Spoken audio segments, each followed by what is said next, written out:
gentlemen,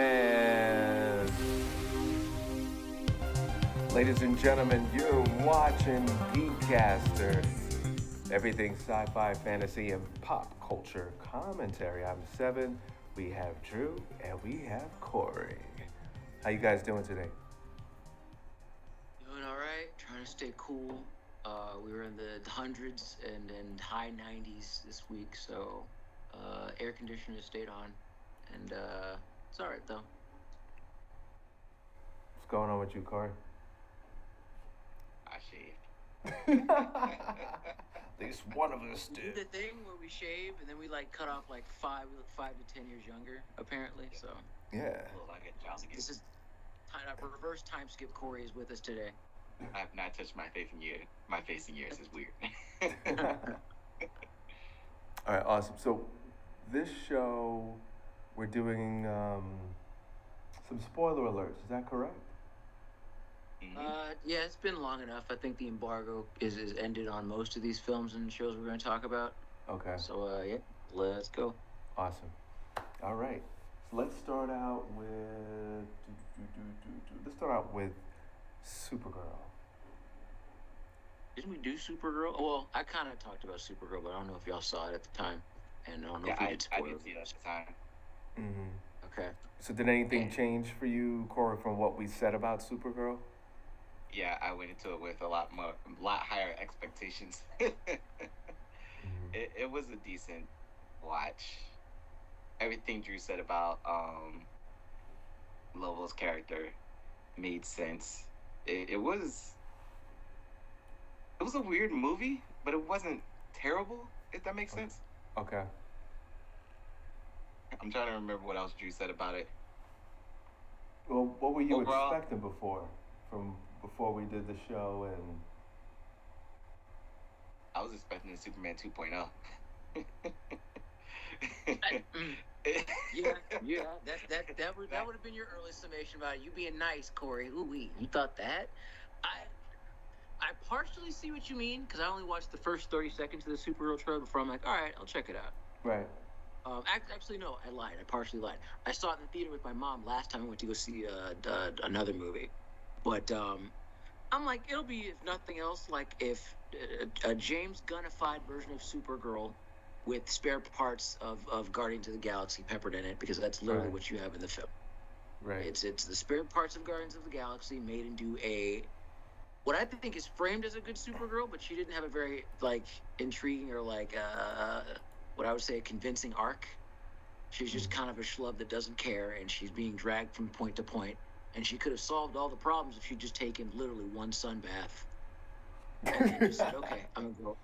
Brim of the Yellow Hills, sure, I got him. She took him out. She just trounces him. By the third act, it's not even like a big struggle. It's just she trounces everyone because she's been in the sun for 15 minutes. Finally. Right. So I'm like, movie, whatever. You did a thing, but there were interesting things in it that I did enjoy. Yeah, I felt like if they had a much better script, it would have been a much better movie. Yeah. Yeah, and take it from someone who's made plenty of bad scripts in his day. This could have benefited from another bit of tooling. Right. And you get there eventually. But the one interesting point before I forget again, so both of y'all seen it right by now? Yeah. Supergirl? Yeah. Do you guys remember the stuff with Krypton blowing up? As Krypton is blowing up, do you guys catch the line that they say about Clark when they send him off to Earth? Particularly what Kara's mom says about Clark is they sent the little Conqueror of Worlds off. He's gone. There's a line something to that effect. But the line that she used was Conqueror of Worlds. So I'm like, oh crap. If she says that out loud, maybe the Kryptonians' angle was to conquer Earth and that message that they sent with Clark as a baby. So that makes the lore of the Kryptonians a little bit more interesting. They lean a little more towards Viltrumite than they do just, peacekeeping explorers of the universe. So that interesting angle, I like it. It's bold. I like it. Yeah. And maybe they should have been taken out if that's the case, because the Viltrumites deserve it, so why shouldn't the Kryptonians? Right. This whole conquer these what we perceive as lesser species and races and all that crap. So I don't know. Maybe it was what they needed. That was the checking that they needed. Now you guys both saw Furious, the first one, as well as Furious, yeah. or the Raid 3. The Furious Raid Edition. Mm-hmm. is the The first Red. one. Yeah, yeah. I did. I loved it. I don't. Did you guys catch? Did you guys get there? Did you guys check it out? I was just trying to say martial arts is back. We get one dope banger every like Right. 10 to 15 years, I think. We'll get some good ones peppered throughout the decade, but every now and again we get our raid. Every now and again we get our raid twos, and now every now and again we get the Furious. It's in that pantheon, boy. It was oof. I want to go see it again. So what was it about part two that made that trump the first one? I started watching the first one. The fight scenes were amazing. Um, in fact, they said that this particular franchise actually inspired a lot of films. Is that true? The Raid, yes. The Raid? We did, yes. Yeah, it's popped up. Yeah, other action films and anime. It's like kind of become what Die Hard and Demolition Man were to action in like the 80s and 90s. I think films like The Raid and again the Furious now is in that pantheon due for action martial arts cinema of now.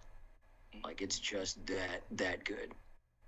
It gives you everything you need. It doesn't overstep, and it gives you all the action you could ever want. And how it was filmed with this one in particular, crazy melee combat with multiple people.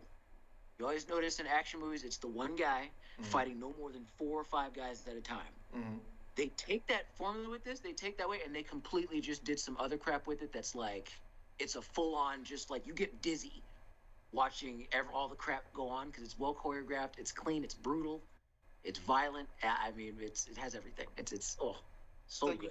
You kind of got that in Raid 2, and I feel like they just modernized it. They took it up a level. So with this one, the focus is trying to get somebody's daughter back, correct? One of them. Yeah. There's two. This is like a almost not a buddy cop thing, but it's a two-man operation. You have Joe Taslim's character, who was named was it Naveen, and then you have the other fellow that plays Wang Ray. He was in the '90s. He was the little boy Jet Li's son in the film The Right. Protector, Right. right? Or the Enforcer. I'm sorry, it was the Enforcer. I didn't even realize that until after I walked out the movie. The whole time, I'm like, God, that dude looks familiar. And then someone told me, oh, dude, he was the son of the Enforcer. And I was like, oh, Jet Li's son. Right. Which He's is grown cool now. because story-wise, it's mirroring, right? Because he had to You go could and even- save. It's like full him. circle. Yeah, Yeah. here's the funny thing. To get to the point of the plot with you, Seven, his daughter gets kidnapped, right? There's a child trafficking ring. His daughter gets grabbed after a very stupid trip to the barbershop where these old women keep them from like, it's a stupid thing where she gets mad, the daughter runs off, and the two old gidgets that they're cutting their hair stops the dad from getting the daughter. And the other one is supposed to go and get the daughter, but loses her. And then she gets grabbed. And that's what the inciting incident is. So he's looking for his daughter. Joe Taslim's character, again, I'm always messing up his name. Naveen, his wife goes missing. She was investigating the child trafficking ring and goes missing at the beginning of the movie. Right. I'm still not. She's also a good martial arts actress. She's been in joints called what was it, Chocolate? Have you seen that one? That was a good one. That's a staple. And that's another one that's definitely in there. And her as an actor, I was glad to see her in this because she is like one of the greater untapped martial arts actors in that field. And she was around for movies like Chocolate. She was linked to Tony Jaa in a few of his movies, and then she just disappeared. We don't know what happened to her. She was just out the game for a minute, but it looks like she's back now. And I think that they should definitely put her in. If they were, Corey, check me on this, and if I sound stupid, if they were to make either a prequel or a sequel to The Furious, wouldn't you like to find out that she either didn't die or had a whole other side investigation where she was trying to kill the guys that are running the traffic thing? What if she didn't die? Because we never see her die. We don't see the arrow get hit her. Yeah. So I don't know. She might have lived. I'm kind of. And if she finds out that Naveen is now gone, spoiler, because he doesn't make it. Naveen dies by the end of the movie, so now it's like she's on a revenge kick against the people that had her man taken out. Ultimately. Well, the I don't know. acrobatics and the physical prowess that we saw in the beginning of that film was very impressive. I got tired looking at it. You do. You did. That's throughout the whole movie, though.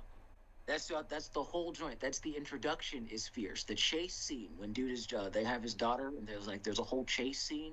Mm. When dude gets hit by that car, your legs hurt for the rest of the movie just watching it. So it's the action. It's brutal. It's fierce. It's fast paced. It's chaotic. It is everything that I think now audiences could like or want in an action film. Uh, Support it. Get hard copies of it. Get it on Blu-ray. Go see it in theaters. Furious is the joint. It's the truth. Now here's The one director's cut. very interesting. Backrooms. And Drew, you had no complaints. Shifting gears, yeah. I didn't dislike the Backrooms. It Really? wasn't perfect. It's a slow burn, and again, look at Corey. He's like, me too. I was it's surprised. a slow burn. No, it's not a lot of. I mean, things happen. I would say that it's paced pretty well, but things happen at a pace to where every scene, you're being like drawn in with who's Chiwetel Ejiofor's first character, Carter. With Carter, every floor, you're kind of like getting more and more entrenched into the BS. And there's that kind of awesome shot where they show a room that looks normal. They pan down, there's another room that's like the same but distorted. The lower you go in the back rooms, the more distorted reality becomes, is kind of the idea. So they take you through that. And I don't know. I don't think it was too bad. I think that like they got the lore right because the guy that made it, Kane Pixels, directed and wrote the movie. It was acted pretty well overall. Acting was good. Third act definitely needed some work. Third act is a little rough. I will say that when you finally find Carter, he goes missing. The therapist, who's the terrible therapist, That's worst therapist ever. shots fired. She's I had to absolute do the effects on that one, Drew, because that's all I needed She's to the hear. worst therapist ever. The lady that plays her, like, she did a fine job. No heat towards her, obviously. But Right. her character is useless. She's a terrible therapist. When they have the whole conflict at the end, the big third act conflict where they're in the back rooms and we kind of get the gist of what the place is. How she reacts to a guy that has her basically asked out in a hostage situation, and her angle is she's not going to negotiate. She's going to try and piss him off. And then as a therapist, sit up there and say, I don't know what's wrong with you. I can't fix you. You're just wired that way. I'm like, wow, what? Thanks. That's all I needed. I'm like, I you're don't the worst, actually man. disagree with y'all though. You're What? the worst, man. She was not the worst. She was the most honest therapist. I don't know. Yeah, but you're not I supposed to. understood her angle and where she was Yeah. coming from. Whatever. I think this wouldn't have been the same argument if this had been a male therapist talking to a woman and he said, you're just wired that way as a woman. You're just messed up. Oh yeah. We wouldn't have that. We wouldn't have that conclusion of what we have now. Absolutely, because anyone in that situation, training goes out the window. You become a human next, right? So literally, all she did, and if that the genders were reversed, all that person would have done is just tell you the hard truth of what they know. This He'd is tell who the you are. hard truth, and he'd be callous and insensitive and be inhumane, and he wouldn't. He's a terrible therapist. He doesn't care about his patients at all. He just tells them if there's something wrong with them. This is the same oppression that women have had to deal with for decades, centuries. So I don't want to hear it. I don't want to hear it. I don't know. I She's don't a get terrible that. therapist. She's a terrible therapist. She just completely, even if it came through the idea of, I need to negotiate it. I need to play this just right because he's gone. Right. He's mentally twacked, and he has kind of the edge up on me because he knows where we are and I don't, and I want to get out. But then, Right? yeah, So the angle that's is the whole let point. me try and piss him off as much as possible so I can, and then try to ask for him to set you free. Which I'm like, that's not a smart move. That's not as a non-negotiating expert. I can tell you that's not the right move. How's But it he not? was gone. And it's not because when you're dealing with someone who is obviously that far gone, Mhm. and you're pretty much not compromised, but you're in a situation where it's like, all right, I know that there's a method to survive here, but this guy is the only person as of right now that I can use to navigate this place. If for no other reason, just self-preservation is what I'm getting at. You got to kind of not play ball, but you got to spin it to where he will help you get out of the situation, as opposed to the crap that she goes through after as a result of her just saying, I don't care, you just can't be fixed, you're broken. I'm like, okay. Well, therapist of the century, gotcha. So then that's what I enjoyed about her character. The movie itself was terrible. Like I feel the opposite way. I felt like his character was really meaningless. Her character pretty much had depth because if you are studying someone, and you know their ins and outs and how they operate, and you know what buttons to push and what buttons not to push. Now you're take that whole scenario, put you into a completely isolated universe where you're being hunted by a monster. There's like other entities in the room that are just weird. You don't know where you are. How are you going to have the psychotic person who's having a psychotic break lead you to safety? That doesn't make sense. That's not going to How does happen. egging them on also help? How does that fix the situation? How does let me poke the bear and make it worse? How does that make it better? How did she egg him on when literally they played that same scenario She throughout the eggs movie? him on. They play out she plays out the scenario that way and eggs him on to piss him off. So because why? To hope for an opening later. Because after that, his alternate form, the weird caricature monster thing that to your point, Seven, when you see him, he's horrifying until you see him. He's a creepy entity until you see him. When he's stalking the floors and grabbing people up, and you find out later he was eating them. It's like, oh crap, he's scary until you see him. The only reason she got out of that scenario was because when she was egging him on, the other version walked in. That would have happened whether she pissed him off or not, but it didn't help, is my point. Right. She And, did all and that then just to his egg him on, personality changed just too to flex. at that point too, because it's like, oh no, she's all of a sudden he sided with her, and then his other form attacked him, which And was that's also what I mean. weird. Sense. It That's made what no I sense. mean. That made no sense. Right. How did it not make sense? It didn't make sense. She sits up there, she pokes at him, and she's like, "You honestly, bro, you can't be fixed. You can't be saved." Then the other one walks in, and he's still trying to protect her. That makes no sense to me. It makes perfect It's sense, just and the that's whole- what I'm saying. See, Corey, how? all right. First of How all, does this make sense to you? if you have a therapist and that therapist does not know you and you don't have that rapport with your therapist, find a new therapist, right? But they have such a rapport that again, she knows what buttons to push and how to talk to him, and that's exactly what happened. She made sense to him, and he told you that everything that she said to him made sense. She was not poking the bear. He was already on a downward spiral. She, in a lack of terror, left all training, and she was being very human with you. I'm not going to be a therapist and take your money because I'm just going to have you do all these trainings and things because I think I can help you. She never She's says in any a of that, Corey. You're right, giving right, her and that's what I'm attributes and saying. traits that she doesn't have. Don't do that. That's Please what I'm don't saying. do that. She's in a room Don't try where to all phantom training boost her went out the statue window. attributes she doesn't display, please. I'm saying That's she's in a room where all training went out the window. She had a conversation with somebody that she knew for however long they, were. Well, there. this is established how where long it's been script wise, sessions I feel it was a little off because it should have been very clear to the audience that she's trying to manipulate and use her skills to survive. That should have been the That's not only. made apparent. It wasn't. Yeah. It wasn't. That's It's Because, not made apparent. I'll give that might have been the script, but this extra stuff that you're trying to extrapolate from, I'd say maybe 2-3 conversations that they've had is it's reaching, Corey. I'm gonna just How's say it it's reaching. It's Because- reaching. because- She knew him fairly well. She Right. knew enough of she knew the basic details of his life. That's not implying a deep rapport in the way that you're trying to make it sound. By the time that she does get to Clark, she eventually starts to realize, man, he's way deep into this backroom stuff.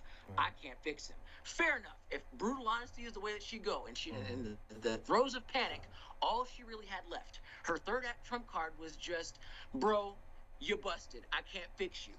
Okay? She could have then followed that up with, but we can try to work together to get out of here. She doesn't do that. She's not If she would have confident said enough that, in the character. I would have walked out the theater. Why? Because that's what Because you that's do in not that realistic. situation. Yes, it is. How Yes, is it it is. realistic?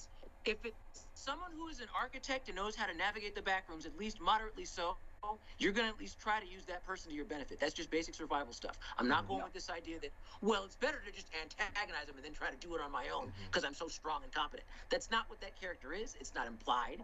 They have no point. At no point does she even really. You know what her deal is? She has a lot more issues about losing home than anything else. That's why she carries I around agree that with stupid, you. the stupid do agree with imprint you. of the hand, like the stupid palm print that she carries around before her mom went nuts. Okay, that was about as much depth as you got with her as a character.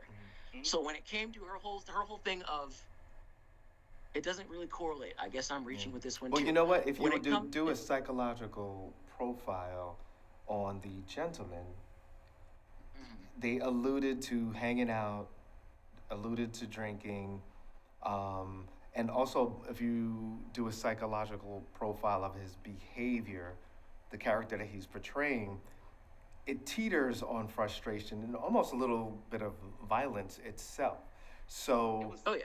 so the his No, not do narcissism. We're not she calling wouldn't it she wouldn't narcissism. say those things because she knows that's in him as a Mhm. therapist, and she would not want to poke that, especially in a situation where he's lost it. He's lost it. He's Fear armed. should guide. She's Yeah, compromised and surrounded. It's right. not a smart move. This is not a clever act of a thinking woman, dude. I'm sorry. Mm-hmm. This is not the clever. This is her last ditch attempt to save her own life. Mm-hmm. She would have played that smarter. When it came to Clark, everything that she said that was wrong about him, he confirms. But at the same time, it's like, okay, now what? I don't know. I can't fix you. I'm like, okay, well, then the next stage is what? It's either cooperation or just mutual destruction. And then the other Clark walks in. I'm like, well, that it happened, but it wasn't really necessary to the plot. She's not a clever heroine for doing it. It's just things happened. And then she gets out. And then they find her. The scientist people from, what are they called? Sin, whatever. They made the MRI machines. Then they find her and want to know what she knows. The interesting element is when she's getting interviewed, she has this moment where she realizes, holy crap, the Backrooms, based on, again, what Clark tells her, because Clark was the expert, when you you have places in the real world that the Backrooms remembers. It makes copies upon copies of them for all time, and each one is more distorted than the last. This also pertains to people. So now she realizes in this moment, holy crap, there's a version of me now in the Backrooms that's just sitting there waiting for home, in the ruins of her old home. In the back rooms, there's the ruins of her own home, and there's a copy of her that's now in there. And then you see her sitting in the chair, the alternate version, and then that's it. The ending is okay, but I'm like, Well, I guess. his character was important, though. I would have to, because I know that statement was made earlier on, because Yeah, I don't he know about that basically one. represents what can possibly happen after being there. So our assumption at the end of the movie is that a version of her will be affected like he was affected, or she will eventually go down the road he does mentally, emotionally, if she goes That's back what in I there. thought. That's the assumption. Maybe so. Maybe so. I got it. What I gleaned more from that is the version of her that's in the back rooms is the same little girl that was her flashbacks when she was, going through it with her mom. It's a representative that the Backrooms now has sampled or copied her trauma, her past bullcrap. That's supposed to matter, but Clark just can't be fixed. That's another part of the moral at the end that bugs me. Male trauma is just creates monsters. Female trauma, oh, it's something to be reviewed. I'm like, this is again. That's why I think the script kind of just All right, loses its so way. remember But in that room when they're having that conversation, and then that one um, mannequin just starts darting away and runs for their life. yeah, I guarantee you someone's going to say that was an allegory for her. That was one of her characters that she just ran for safety. he thought it was a version of his wife because it remembers everyone that you knew. So there's a copy of her. There's the little dude in the chair. We don't know where he came from because there's again years and years of people who've been accumulated by the back rooms. The fellow in the striped shirt, the guy in the chair. I'm pretty sure the woman that was the copy was his wife or just someone that looked like her, and she runs off as it's because the other Clark is coming, but at the same time, it's supposed to be like a metaphor for his wife running afterwards. That's why she kicked him out of the house. His spouse left him because of all that crap that she just enumerated. Bro, you're mean spirited. You're always gone. His arguments sound enough. This whole idea that look, you want a family, I gotta work my ass off to make this family thing happen. But he was frustrated because he never became the architect that he wanted to be.